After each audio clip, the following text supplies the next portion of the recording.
this is exactly what I would do. So, for some context, this is one of my highest performing Medium articles, one of my most popular. Also, one of the things that I get the most questions about, which is I have a 9 to 5 job. I've got a bit of time to work on this business, but I don't have much. And to be honest, you only really need 60 minutes, maybe 90 minutes per day to really build a one person business while you have a 9 to 5 job. And I'm going to prove to you how you do it. So, firstly, I started off where you are right now. I had a 9 to 5 job. I had a commute into the city, and quite honestly, I wanted a different life. But I knew that I had to work this job, leverage the skills that I have, build an audience, build a network before I can do what I'm doing now. Currently, I'm sitting in a co-working space that I've been working from the last couple of weeks in Vietnam, and honestly, I bloody love my life right now. But where I started was not there. I didn't quit everything and just take a plane overseas. I did that later on. But what I did first was I started working a 9 to 5 job, just a regular guy. So what I would do every morning is that I'd get ready. I would drive to the train station, and then I knew that I had about a 36-minute commute into the city. So I would always make sure that I'd catch an earlier train so I could get a seat. And then I would open up my laptop and I would start writing. And in that time, I had a 9 to 5 job for about 2 years. I managed to build up my audience to about $60,000. I was making $60,000, 60,000 people. I was making about 8 to 9 thousand monthly on the side, and I also had an email list of about 3 to 4 thousand people. And this is how I did it. So number one is that I just accepted my constraints. You have to just accept where you are and start where you are. And instead of making excuses, I just adapted to them. So this is generally what most of my weekdays would look like. I would wake up at 5 a.m. The reason being is that I would be able to get a solid 1, maybe even 2, sometimes 3 hours of work in before I had to go to my 9 to 5 job. In order to do this, I obviously had to sleep earlier. So I would limit, pretty much have no social events between Sunday to Thursday night. I just wouldn't go out. Any social events I would cancel. And if I had anything after work, I would only go for a couple of hours, and I wouldn't drink at all because that would disrupt my sleep for the next day. With that, you can imagine that I barely had time to watch TV or Netflix. So I just didn't. And I would work over most weekends. So I would use my weekends to get ahead instead of, numbing myself or distracting myself. So yeah, I worked most Saturdays. I took Saturday night off, and then I'd work Sunday mornings and then take most of Sunday off. But with that, I still made sure that I slept 7 to 8 hours every night. I exercised 5 to 6 times per week, and I made sure I still had a lot of time for friends and family. So obviously, with my time being limited, I had to really prioritize who I let into my life and what I was doing during that time. So the people who I wanted to spend time with, I really had to prioritize. And there are people who I felt like I'd be wasting my time. I would just distance myself from them because I simply just didn't have enough time. But in saying that, I also didn't go crazy and work 16 to 18 hours a day, which I think is just really, really dumb. So, what I don't have is that I'm very privileged in many ways that I don't have kids, I don't have pets, and I don't have a partner. So, outside of my 9 to 5 job, my time was 100% mine. So, you might have kids, you might have carrying responsibilities, you might have other obligations. I'm not too sure what. I can't know it all, obviously, and I don't know your context. So you have to just start where you are and build from there. If you only have 5 minutes, if you only have 10 minutes, if you only have 15 minutes, if you only have 30 minutes, use that time to write, use that time to build the business on the side. I'm not saying you have to commit 16 hours a day. So don't complain about your constraints, just adapt to them. All right, next thing, mornings. So I figured out over trial and error when the best time of the day for me was. And that generally is just the mornings. After a long day of work, the last thing I wanted to do is write. So I just made sure that I blocked out 2 to 3 hours. At the minimum, I'd block out 1 hour of time in the morning. So I would write. And I did a couple of things here. I'd wake up earlier. Like I said, I'd be up at 5 a.m. I'd push back any meetings that I had to make sure that I had a block of time. So I rarely would take 9 or 10 a.m. meetings. Like I think the earliest meeting you can book with me was like 11 a.m. And if anyone wanted that time between 9 to 11 a.m., they either had to be giving me money or it was a coaching session. So I was getting paid to do this. So I would make any sacrifice to make it happen. It was never perfect. Sometimes that occasional meeting slipped in at 9 a.m. and so forth, but I just made sure that I tried my best to keep that time free.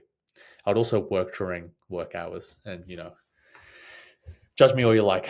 You got to get ahead somehow. So really, I would structure my entire day to guarantee that I wrote every day without fail, and that was fantastic because then you could stack up these small wins over a series of days, and that consistency compounds. And I just know that the morning was the best time when I could write and the best time I could create. Every time I tried to write in the afternoon, man, it was ugly. The stuff that would come out would be terrible and I have to rewrite it the next day anyway. So what I would love to do is that I fill my mind up with writing, creating, and reading in the morning, and then I empty my mind in the afternoons with going to the gym, reading books, and just doing nothing and just being bored. Next thing is, you might think I'm a very hard worker, but I think I just use my laziness strategically.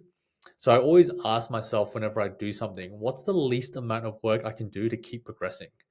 So I've been writing online for the better part of 5.5 years, and I'm at the point now where I can sit and write for like 2 to 3 hours and not really have an issue with that. But when I first started writing online, I really only wrote for like 15 minutes a day, sometimes less. Um, like I think some days I'd open up, write for 5 minutes, get out 100 or 200 words, and just stop. And then I would just call it a day and then start again tomorrow. So just like going to the gym, you want to use the principle of progressive overload. When you go to the gym the first time, you don't just rack on 100 kilos and try to bench it. You start with just the bar, or you just start with really light dumbbells, or you just start with push ups. Then you slowly add more weights over time as your body adapts and you're able to progressively overload the stimulus towards your body. Same thing with writing, is that you want to progressively overload the mental strain that you have, because writing is like going to the gym for your body. It stretches your mind. Try writing unbroken for 15 to 20 minutes on a topic that you're really passionate about. I guarantee you it will stretch your mind and stretch your limits. So you don't want to overwhelm yourself. The problem with most writers is that they die from indigestion. They don't die from starvation. It's not that you don't have enough to write about, is that you try too much too quickly. So they try to write for an hour every day or try to do 1,000 words every day, and they have never even done it before. Again, it's like going to the gym and racking on 100 kilograms onto a bench press and trying to bench press it. Unless you're the strongest man in the world, I wouldn't suggest that at all. So start small and scale rapidly. This one is probably the most important thing that I did, was that I used any dead time that I had throughout my day and I repurposed that to just work or write. So I knew that in my transit time to and from work, I had like 36 minutes ish if the trains were running on time. Sometimes they were delayed or whatnot. So I would always make sure that even if they were delayed, I was productive. So I would get 40, 45 minutes, sometimes even an hour of writing just from transit, because 36 minutes there, 36 minutes back. And it's about 120. It's 72 minutes. Oh my God. It's 72 minutes. I'm really bad at maths, but it's 72 minutes of writing that I guaranteed I got every day, plus any others that I got.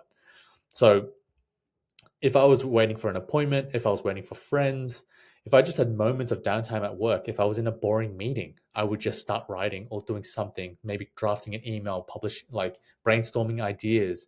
I would use anything that I could to be able to just accumulate these small amounts of minutes per day. And then over a week, you might accumulate hours, which then over a month is hundreds of hours, which then accumulates to weeks more work than someone else. And a lot of people that I saw on the train were just doom scrolling. They would just be playing, I don't know what they'd be playing. I don't even know what games exist anymore on these phones. But I know a lot of people will just be scrolling through their Facebook feed the entire time or playing Candy Crush the entire time. So actions compound exponentially over time.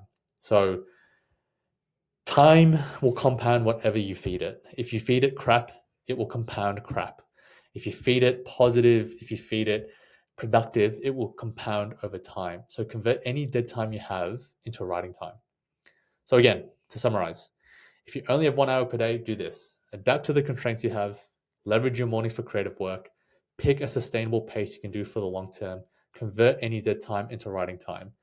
In 6 months, you can either have an online business, living your best life while traveling through Vietnam, working from everywhere you want. I'm going to Taiwan next month, or you'll be in exactly the same spot you are now. So all it takes is 60 minutes to create your dream life and to build your online empire.